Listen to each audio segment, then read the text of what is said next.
بسم اللہ الرحمن الرحیم۔ السلام علیکم دوستو۔ ایک چھوٹے سے گاؤں میں علی اور زارا رہتے تھے۔ علی ایک محنتی کسان تھا اور زارا گاؤں کی اسکول ٹیچر۔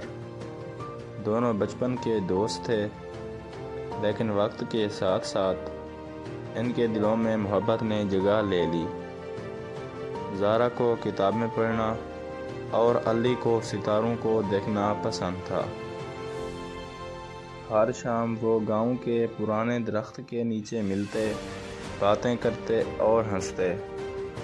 علی اکثر کہتا، زارا، ایک دن میں تمہارے لیے وہ دنیا لے آؤں گا جس کے بارے میں تم خواب دیکھتی ہو۔ زارا صرف مسکرا دیتی، لیکن دل میں اس کی باتیں سچ ہو جاتی تھیں۔ ایک دن علی شہر گیا تاکہ بہتر کام تلاش کرے۔ جاتے وقت اس نے زارا کا ہاتھ تھاما اور کہا، وعدہ ہے میں لوٹ کر آؤں گا صرف تمہارے لیے۔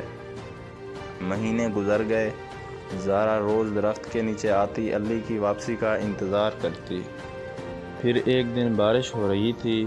زارا بھیگی ہوئی درخت کے نیچے کھڑی تھی۔ اچانک علی آیا، بھیگا ہوا، ہاتھ میں ایک چھوٹا سا گفٹ باکس لیے۔ زارا کی آنکھوں میں آنسو آ گئے۔ علی نے باکس کھولا، اس میں ایک چھوٹی سی انگوٹھی تھی۔ زارا، کیا تم میرا خواب بننا چاہو گی؟ علی نے کہا۔ زارا نے نم آنکھوں سے کہا، میں تو ہمیشہ سے تمہاری حقیقت ہوں علی۔